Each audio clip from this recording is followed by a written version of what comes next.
and welcome to 19th Century CNN. Today we'll be discussing post-Civil War era. After the war, a new era of industry, big business, and capitalism waged through the country, fueled by innovative ideas and inventions. The oil, steel, food, and meat, and railroad businesses connected the countries in ways different than ever before. One of the most prominent men of that time was John D. Rockefeller, who ran 95% of the oil refineries in all of the country at one point.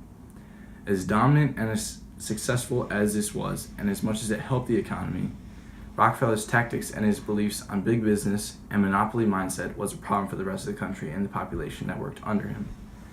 This past week, on 6.5 Minutes, I had a chance to sit down and talk to John about his life and his decisions that helped change the country. John D. Rockefeller was born into a large family in New York on July 8, 1839. As a kid, he made money by selling candy and raising turkeys. His family moved several times before settling in Cleveland, Ohio, where he studied bookkeeping and became an assistant bookkeeper at the age of 16. He once said, "All my future seemed to hinge on that day." Rockefeller considered the day he got his bookkeeping job an important day and celebrated annually. At the age of 20, he went into a business partnership with Maurice B. Clark. He soon bought him out and founded Rockefeller and Andrews with his brother Williams and Samuel Andrews. And at this time in his career, he only focused on refining. In 1967, Henry Flagler joined Rockefeller and Andrews.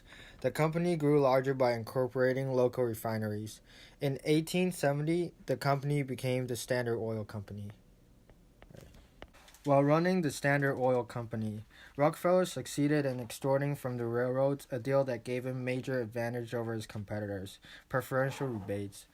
As the need for kerosene and gasoline grew, Rockefeller's wealth grew and became the richest person in the United States, at one point controlling 90% of the oil in the U.S. In 1890, the U.S. Congress passed the Sherman Antitrust Act, the first federal legislation prohibiting trust and combination that restrained trade.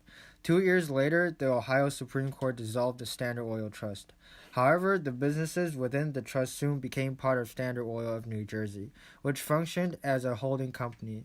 In 1911, after years of litigation, the U.S. Supreme Court ruled Standard Oil of New Jersey was in violation of antitrust laws and forced it to dismantle. Rockefeller retired in the mid-1890s. Inspired by Carnegie, he donated money to education, religion, and science. He funded the establishment of the University of Chicago, Rockefeller University, and Central Philippine University. As you grew in wealth and started gaining success, what sort of tactics did you use to further your success in the industry?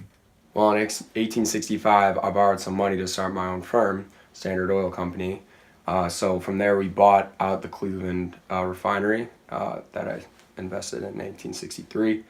And, petroleum actually at the time was becoming, a staple export in American economics.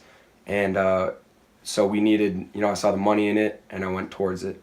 So as I founded the Standard Oil Company in 1870 in Ohio, alongside my brother William and then one of our friends, Henry Flagler, we started this company, which, turned out to be very successful.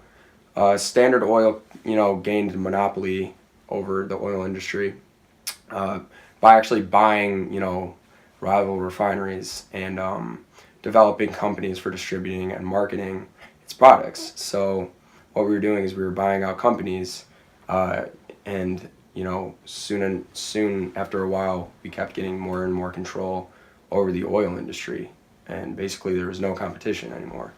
And then in 1882, these various companies that we bought out were combined all into Standard Oil Company.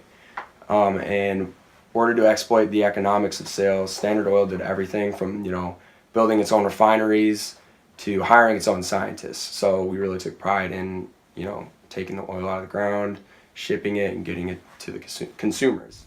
In 1889, Thomas Edison invented the light bulb, which was extremely detrimental to your oil industry. Explain some of the effects that it had on your company. Respond.